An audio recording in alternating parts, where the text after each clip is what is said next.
இந்த நாளிலும் கூட கர்த்தர் நமக்கு இந்த மாதத்துக்கு கொடுத்த வாக்குத்தத்த வசனத்தை நாம் வாசித்து தியானிப்போம். இந்த மாதத்துக்கென்று கர்த்தர் கொடுத்த வேத வசனம் வாக்குத்தத்தம் சங்கீதம் 52:8.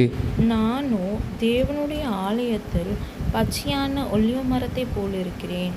தேவனுடைய கிருபையை என்றென்றைக்கும் நம்பி இருக்கிறேன். ஆமேன். போதும். அல்லேலூயா.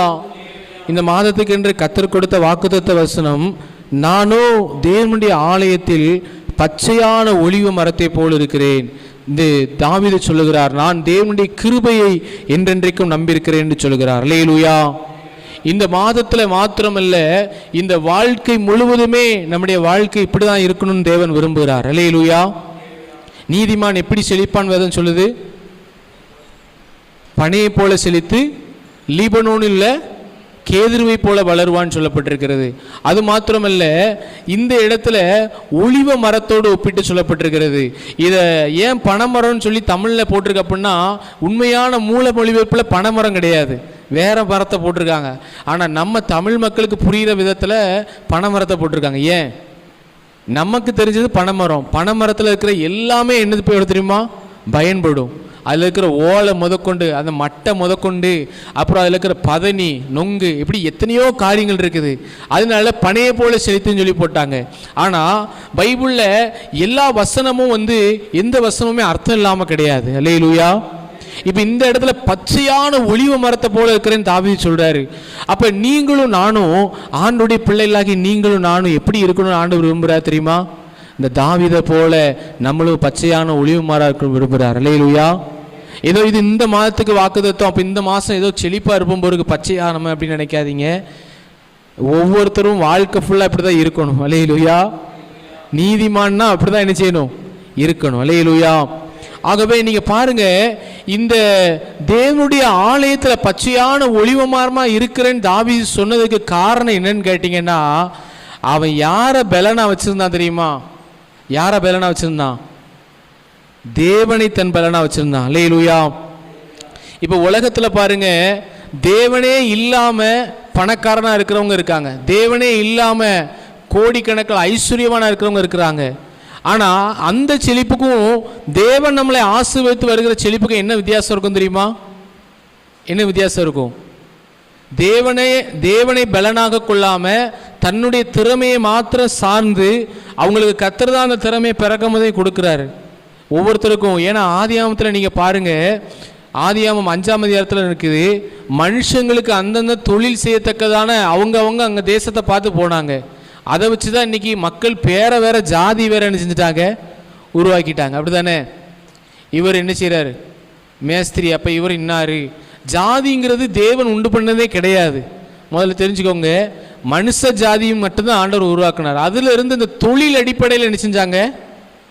ஆசாரி, மர வேலை செய்கிறவர். அதனால இவர் யார்? ஆசாரி. கடை வைக்கிறாரு.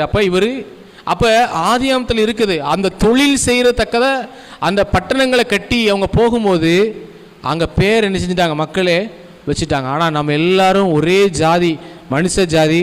ரெண்டாவது, ஆண்டவருடைய இரத்தத்தால் மீட்கப்பட்டுட்டோம்னா அதுவும் இந்த ஜாதி, இந்த வார்த்தையை நம்ம பயன்படுத்தக்கூடாது. இல்லையா? ஏன்னா ஒரே இரத்தத்தால் மீட்கப்பட்டோம்னு சொல்லப்பட்டிருக்கு. அதனால ஒரு இரத்தத்துக்குள்ளே நம்ம வந்துட்டோம், இயேசுவின் இரத்தத்துக்குள்ளே. அதனால அதெல்லாம் நம்ம பார்க்கவே கூடாது. அப்போ நீங்கள் பாருங்கள், தேவனை பலனாக நம்ம கொண்டிருந்தோம்னா, ஆமேன், தாவீதை போல நம்மளும் சொல்லலாம், நான் ஒரு பச்சையான ஒலிவ மரத்தை போல சொல்ல முடியுமா? நீங்கள் நினைக்கலாம், பாஸ்டர் எங்கள் பரம்பரையே நாங்கள் இப்படி தான் பாஸ்டர், அதனால் நாங்கள் எங்கள் வாழ்க்கையில் கஷ்டப்படுவோம். நீங்கள் அப்படி சொல்லாதீங்க. தாவீது அவன் வீட்டில் எல்லாராலும் புறக்கணிக்கப்பட்டவன். என்ன, தாய் தகப்பனு கூட அவனை விருந்துக்கு கூப்பிடலை. அப்படி புறக்கணிக்கப்பட்ட மனுஷன்தான் பைபிள்லேயே அதிக முறை பேர் பதிவு செய்யப்பட்டது யார் தெரியுமா? பைபிளில் இயேசு கிறிஸ்து பேர் 2வது. முதல் பேர் யார் தெரியுமா? நம்பர் எண்ணிக்கையில் தாவீது பேர். அல்லேலூயா. சும்மா கிடையாது. தாவீதின், அதாவது பைபிளில் பாருங்க, ஒரு பிச்சைக்காரனுக்கு கூட தெரியும் தாவீதின் குமாரன் கூப்பிட்டு அவர் நின்றுவார்னு சொல்லி. அவன் எப்படி கூப்பிடுறான்? சத்தம் போட்டு. ஏன்னா தாவீதை என் இருதயத்துக்கு ஏற்றவனாய் கண்டேன் இயேசு சொல்லியிருக்கிறார். அப்போஸ்தலர் 13:22 இருக்கு. பைபிள்லேயே ஆண்டவர் ஒரு மனுஷனை பார்த்து என் இருதயத்துக்கு ஏற்றவனாக கண்டேன்னு சொன்னா யாரை பார்த்து சொன்னார்? தாவீதை குறித்து. அப்போ தாவீதுடைய வாழ்க்கை நமக்கு ஒரு நல்ல மாதிரியாக இருக்குது. அல்லேலூயா. அந்த பச்சையான ஒலிவ மரத்தை போல அவன் இருந்ததுக்கு காரணம் என்னன்னு கேட்டீங்க தெரியுமா? என்ன தெரியுமா? அவனுடைய பலன் யாரு? தேவன். அல்லேலூயா. இந்த சங்கீதம் 52ல் தேவனை பலனா நினைக்காத மனுஷனை பார்த்து தாவீது என்ன சொல்றாரு பாருங்க. சங்கீதம் 52 7வது வசனம், தேவனை தன் பலனாக எண்ணாமல் தன் செல்வ பெருக்கத்தை நம்பி தீவினையில் பலத்து கொண்ட மனுஷன் இவன் தான் என்பார்கள். அவனை குறித்து தான் 5வது வசனத்தை சொல்லியிருக்குது, தேவன் உன்னை என்றென்றைக்கு இராதபடி என்ன செய்வார்? அழித்து போடுவார். அப்ப நீங்க நல்லா தெரிஞ்சுக்கோங்க, தேவனால, அதாவது தேவனை இல்லாம செழிப்பா இருக்கிறாங்கல்ல, தேவனே இல்லாம செழிப்பா இருக்கிறாங்கல்ல, என்ன தங்களுடைய சுய பலத்தை மாத்திரம் சார்ந்து கொண்டு தொழில் செய்து நல்ல பெரிய ஆட்களாக வராங்க, செழிப்பா இருக்கிறாங்க.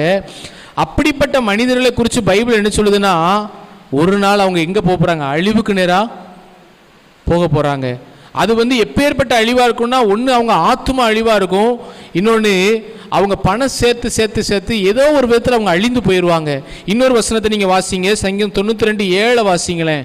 சங்கீதம் 92:7, துன்மார்க்கர் புல்லை போலே தலைத்து அக்கிரமக்காரர் யாவரும் செழிக்கும் போது அது அவர்கள் என்றென்றைக்கும் அழிந்து போவதற்கே ஏதுவாகும். பார்த்தீங்களா? அப்போ துன்மார்க்கர் செழிக்கிறது எதுக்கு அப்படின்னா, அவங்க செழித்து வளர்ற மாதிரி இருக்கும், ஆனால் என்ன செஞ்சிருவாங்க? அழிந்து போயிடுவாங்க. எத்தனை பேர் தெரியுமா? எத்தனை சந்ததி தெரியுமா? இன்னைக்கு அவங்க உலகத்தில் எவ்வளவோ பணக்காரங்களாக இருந்தாங்க, ஆனால் இன்னைக்கு உலகத்தில் அவங்க பேர் அட்ரஸே என்ன செய்யலை? இல்லை. அல்லேலூயா. ஆனால் தாவீது சொல்கிறான், நானோ தேவனுடைய ஆலயத்தில் தேவனுடைய பச்சையான ஒளிமரத்தை போல் இருக்கிறேன், தேவனுடைய கிருபை என்னென்றைக்கும் நம்பி இருக்கிறேன். அந்த தாவீதின் சிங்காசனத்தில் தான் இயேசுவே வந்தார். அல்லேலூயா. அப்போ தேவனை பலனாக கொண்ட மனுஷனுக்கும் பலனாக கொள்ளாத மனுஷனுக்கு வித்தியாசம் உங்களுக்கு தெரியுதா? அவனுக்கு எல்லாம் இருந்தாலும் ஒரு நாள் அவன் என்ன செய்ய போகிறான்? அழிந்து போக போகிறான். அதுக்கு தான் 2 வசனத்தை நம்ம பார்த்தோம். சங்கீதம் 52:5 இருக்குது, 92:7 இருக்குது. ஆகவே இந்த 2 இடத்துலையுமே தாவீது என்ன சொல்றாரு தெரியுமா? நான் தேவனை நம்பி இருக்கிறேன், தேவனுடைய கிருபையை நம்பி இருக்கிறேன்னு சொல்றவர் எங்க நாட்டப்பட்ட அனுபவத்தோடு இருக்கிறார்? சொல்லுங்களேன். இப்போ நான் தேவனை நம்பி இருக்கிறேன், தேவனை நான் என்ன செஞ்சிருக்கேன், என் பலனாக வச்சிருக்கிறேன்னு சொல்ற இந்த 2 அதிகாரமுமே, சங்கீதம் 52, 92, இந்த 2 அதிகாரத்திலுமே தேவனை பலனாக நம்பிக்கையாக கிருபையாக, கிருபை மேல் நம்பிக்கையா இருக்கிற மனுஷன் எங்க நாட்டப்பட்டிருக்கேன்னு சொல்றாரு. நானும் ஒரு தோட்டத்தில் உள்ள பச்சையான ஒளிவு மரமா சொல்லிக்காரு, தேவனுடைய ஆலயத்தில். அதே மாதிரி சங்கீதம் 92:13, கர்த்தருடைய ஆலயத்திலே நாட்டப்பட்டவர்கள் எங்கள் தேவனுடைய பிரகாரங்களில் செழித்திருப்பார்கள். பார்த்தீங்களா? அப்ப சங்கீதம் 52:8, 92:12 என்ன சொல்லுதுன்னா, இந்த செழிப்பை குறித்து பேசுது. பச்சையான ஒளிவு மரம், காஞ்ச மரத்துக்கும் பச்சையான மரத்துக்கும் பாருங்க, பச்சையான மரம் எல்லாருக்கும் ஆசுவாமா இருக்கும், நிழல் கொடுக்கும், அதில் பழங்கள் வரும், எல்லாம் வரும். ஆனால் காஞ்ச மரத்துலேருந்து எதுவுமே வராது. அப்போ ஏன் பச்சையான ஒளிவு மரம் இருக்கிறான்னு கேட்டிங்கன்னா, அவர் எங்கே நாட்டப்பட்டிருந்தார்? தேவனுடைய ஆலயத்தில். அல்லேலூயா. சங்கீதம் 52:8, 92:10 இது இந்த மாதத்துக்கான வாக்குத்தத்தம் கிடையாது, உங்கள் வாழ்நாளுக்குரிய வாக்குத்தத்தம். இது ரொம்ப ஒரு ஆண்டவர் நமக்கு கொடுத்துக்க ஒரு அஸ்திபாரம். பாருங்க, ஆலயத்தில் நம்ம நாட்டப்படாமல் இருந்துட்டோம் அப்படின்னு கேட்டிங்கன்னா, நம்முடைய வாழ்க்கையில் வருகிற செழிப்புகள்லாம் எப்போனாலும் அழிந்து போயிடும். அதெல்லாம் ஏதோ அந்த நேரத்துக்கு ஆண்டவர் இரக்கம் பாராட்டி வரலாம். ஆனால் நீங்கள் தேவனுடைய ஆலயத்தை விட்டு நீங்காதபடிக்கு நாட்டப்பட்டிருக்கிற இருக்கும்போது தான் உங்கள் வாழ்க்கை எப்படி இருக்கும்னா, எப்பயும் ஒரு செழிப்பான பச்சையான ஒளிமரத்தை போல இருக்கும். அல்லேலூயா. அதுபோல் உங்களையும் ஆண்டவர் மாற்றுவாராக. அப்போ தேவனுடைய ஆலயத்தில் நம்ம நாட்டப்படணும் அப்படின்னா, தேவனுடைய ஆலயத்தின் மகத்துவத்தை நம்ம தெரிஞ்சுக்கொள்ளணும். இப்போ தேவனுடைய ஆலயத்துக்கு நம்ம ஞாயிற்றுக்கிழமை வாரோம், ஆனால் இன்னும் அதிகமாக ஆலயத்தில் நாட்டப்படணும் அப்படின்னா, ஏன்னா நீங்கள் இது நினைக்கலாம், அது ஒரு கட்டடம் தான் மாஸ்டர் அப்படின்னு நினைக்கலாம். ஆனால் ஆலயத்தை குறித்து கர்த்தர் வேதத்தில் எவ்வளவு காரியங்கள் சொல்லியிருக்காரு நம்ம வாசித்து தியானிக்க போகிறோம். அந்த மகத்துவத்தை நீங்கள் தெரிஞ்சுக்கிட்டீங்க அப்படின்னா, ஏன்னா இந்த ஆலயத்தை தேவனுக்காக நம்ம ஒரு நாள் பிரதிஷ்டை பண்ணுறோம், அப்படி தானே? முதல்ல ஆண்டவர் தான் ஆசரிப்பு கூடாரத்தை உண்டு பண்ண சொன்னார். நான் தங்கும்படி எனக்கு ஒரு வாசஸ்தலத்தை உண்டு பண்ணுங்கன்னு மோசேட்ட சொன்னார். அப்போ அவன் கூடாரத்தில் உண்டு பண்ணுறான். ரெண்டாவது ஆண்டவர் தாவீது அவன் விருப்பப்பட்டு கேட்குறான், நான் ஆலயத்தை கட்டணும்னு சொல்லி. ஆண்டவர் சொல்லிட்டாரு, நீ கட்ட வேண்டாம், மகன் கட்டுவான்னு சொல்கிறாரு. அப்போ அவன் கட்டி முடித்த பிறகு பிரதிஷ்டை பண்ண உடனே தேவனுடைய மகிமை வாசஸ்தலத்தை நிச்சயிச்சுட்டு நிரப்பிட்டு வாசஸ்தல அது சீயோனை தெரிந்து கொண்டேன். சங்கீதம் 132:13 வாசிங்க. 13:14 132:13 சீயோனை தெரிந்து கொண்டு அது எனக்கு வாசஸ்தலமாகும்படி விரும்பினேன், இது என்றென்றைக்கு நான் தங்கும் இடம், இதை நான் விரும்பினபடினால் இங்கே.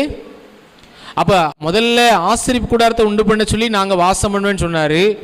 ரெண்டாவது ஆலயம், தாவீது ஆலயத்தை கட்டணும்னு விரும்பும் போது ஆண்டவர் சொல்றாரு, உன் மகன் கட்டுவான்னு சொன்னார். அந்த இடத்துல நான் என்னென்றைக்கு நினைச்சுவேன், வாசம் பண்ணுவேன் அப்படின்னு சொல்கிறாரு.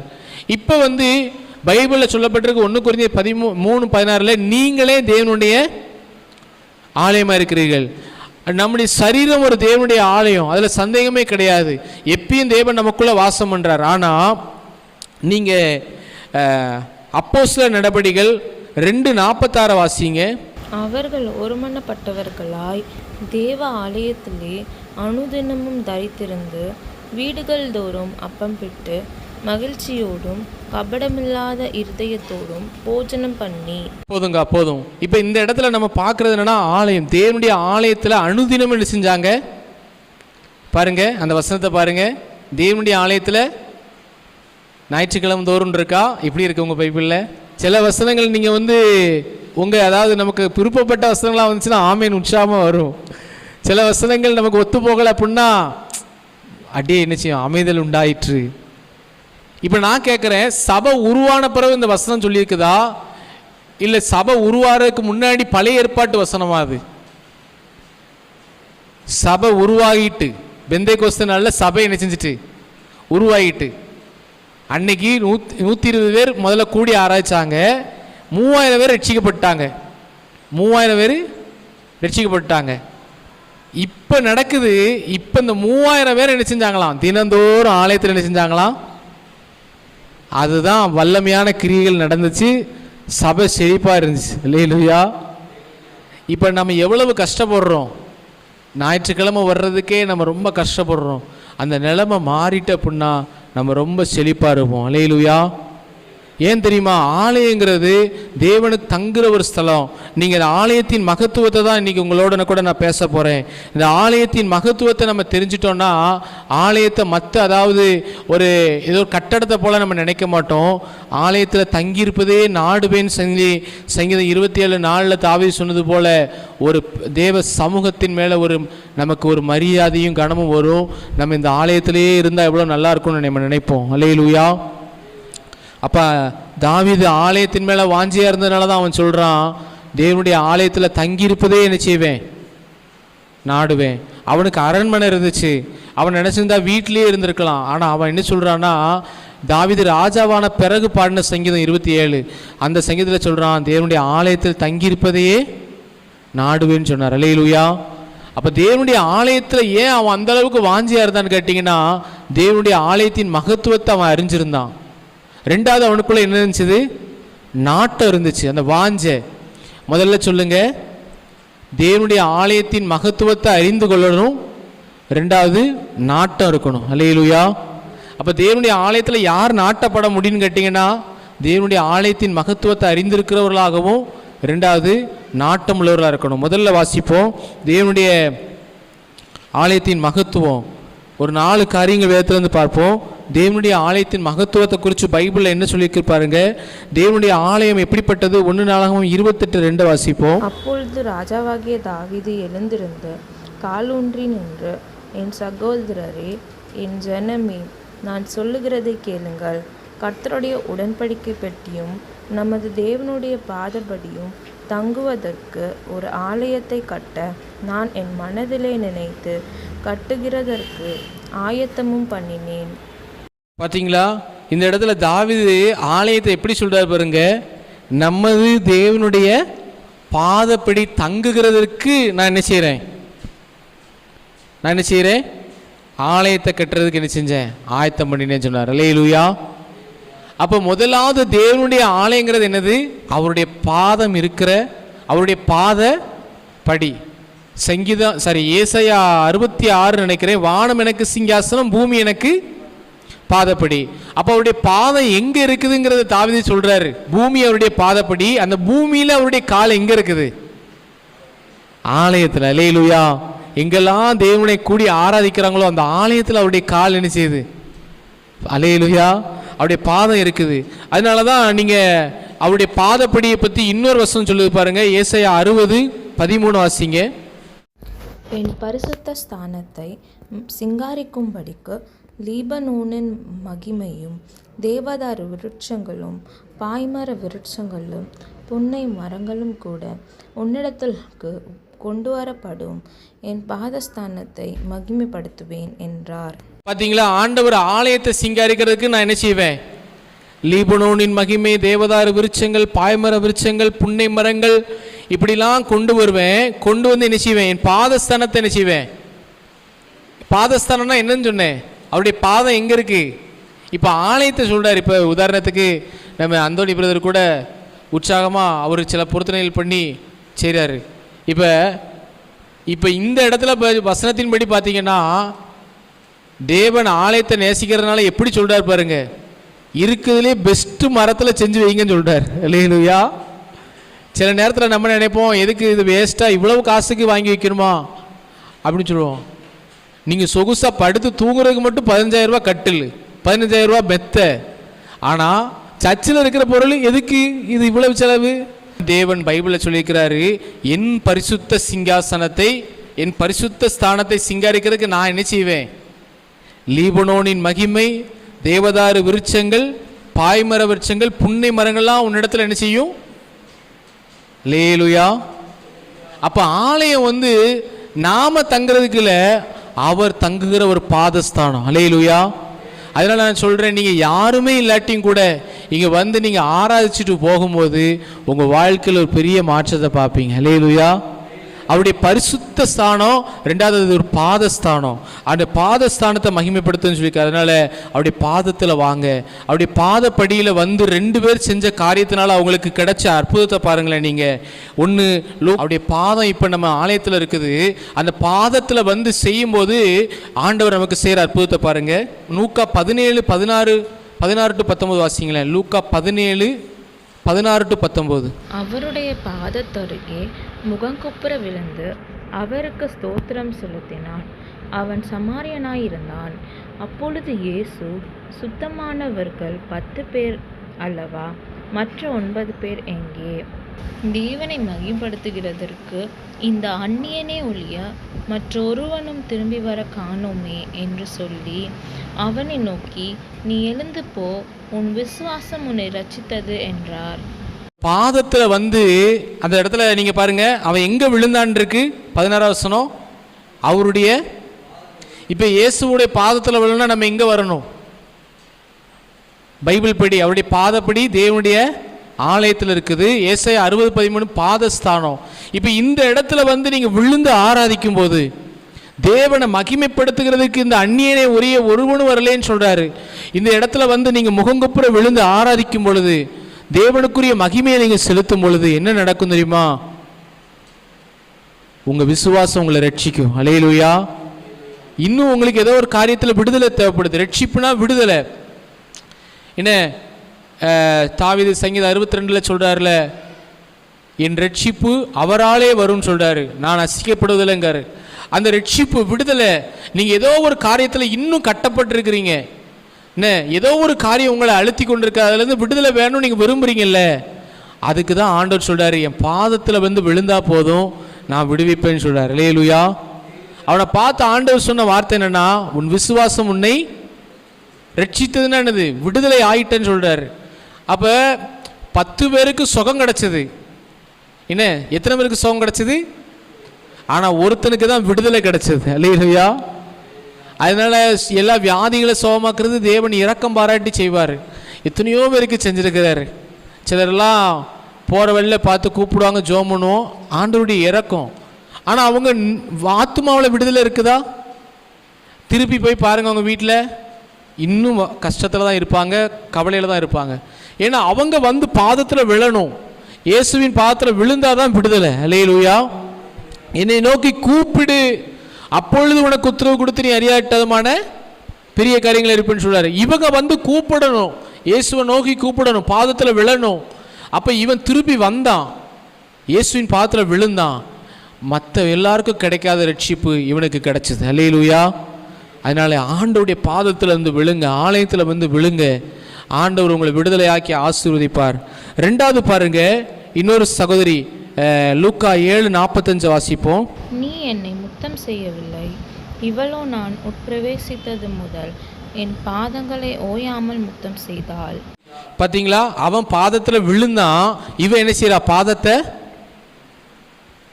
இப்போ உதாரணத்துக்கு நம்ம முத்தம் கொடுக்கறது தான் எங்கே போய் கொடுப்போம் சொல்லுங்களேன். நான் கூட நேற்று என் தங்கச்சி பிள்ளைகள் ஊருக்கு போகும்போது 2 பேருக்கும் கன்னத்தில் முத்தம் கொடுத்தேன். என்ன, ஏன், பாசத்தினால. எங்கே கொடுப்போம் முத்தம்? கன்னத்தில் கொடுப்போம். சிலர் நெத்தியில் கொடுப்பாங்க, சிலர் இப்போ ஸ்டைலில் வர பிளெயின் கிஸ். என்ன, உனக்கும் வேண்டாம் எனக்கும் வேண்டாம், கொரோனா பரவிடக்கூடாதுல, பிளெயின் கிஸ். ஆனால் இருக்கிறதுலே உடம்புல எல்லா அழுக்கும் எங்கே வந்து விட்டோம். அப்போனா எந்த அளவுக்கு தன்னை தாழ்த்திருக்கா பாருங்களேன் இந்த சகோதரி. தெரியுதா உங்களுக்கு? இவளுக்கு தேவை என்னென்னா ஆத்துமாவில் விடுதலை வேணும். அப்போ எனக்கு ஒரு விடுதலை வேணும்னா நான் ஒரு பாதத்தை போய் முத்தம் செய்யணும். கண்ணீரால் நினச்சி பாதத்தை முத்தம் செய்தா ஆண்டவர் இவளை பார்த்து என்ன சொன்னார் பாருங்களேன், அதே வசனத்தை தான் சொல்கிறாரு. 7:50. அவர் ஸ்திரீயை நோக்கி, உன் விசுவாசம் உன்னை ரட்சித்தது, சமாதானத்தோட போ என்றார். அல்லேலூயா. இவளுக்கு எக்ஸ்ட்ரா ஒரு போனஸ். அந்த அந்த குஷ்டரோகிக்கு வந்து உன் விசுவாசம் உன்னை ரட்சித்தது மட்டும்தான் சொன்னார். இவளுக்கு என்ன சொல்கிறார்? ரட்சிப்பு ப்ளஸ். அல்லேலூயா. அப்போ உங்கள் துக்க நாட்கள் முடிய போகிறது. அல்லேலூயா. நீங்கள் என்ன செய்யணும் தெரியுமா? பாதத்தில் வந்து என்ன செய்யணும்? முத்தம் செய்கிறதுனா என்னது? துதிக்கிறது, தேவனை மகிமைப்படுத்துகிறது, அவரை புகழ்ந்து பாடி ஆராதிக்கணும். அடுத்து ஒரு சொட்டு கண்ணீர் விடணும். அல்லேலூயா. நான் சொல்கிறேன், உங்கள் வாழ்க்கையில் இன்னும் சில காரியங்கள் மாறாமல் இருக்கல, ஒரு சொட்டு கண்ணீர் விட்டு பாருங்களேன், ஆண்டவர் எவ்வளவு கிரியை செய்வார் நீங்கள் பாருங்கள். கண்ணீர் விடுறதுங்கிறது சாதாரணமாக உங்களுக்கு வராது. ஆனால் இருதயம் லகுவாக மாறணும். ஆண்டுடைய சமூகத்தில் ஒரு சொட்டு கண்ணீர் விட்டு பாருங்கள். என் கணவர் இப்படி இருக்கிறார் மாறணும், என் மனைவி இப்படி இருக்கா மாறணும். ஒரு சொட்டு கண்ணீர், அந்த பாதத்தில் வடிக்கிற கண்ணீருக்கு அவ்வளவு மகிமை உண்டு. அல்லேலூயா. ஓயாமல் முத்தம் செய்து கண்ணீரினால் நினைத்தால் சொல்லப்பட்டிருக்கிறது. ஆகவே இந்த பாதத்தில் வந்து நீங்கள் செய்யும்போது தேவன் உங்களை அமேன், உன் விசுவாசம் உன்னை ரட்சித்தது. அல்லேலூயா. அப்போ ஆலயங்கிறது என்னது? அவருடைய பாதஸ்தானம். இனிமேல் நீங்கள் ஆலயத்துக்கு வரும்போதெல்லாம் நினைக்கணும், இது வெறுமனே பில்டிங் இல்லை, ஆண்டுடைய பாதம் தங்குற பாதஸ்தானம்.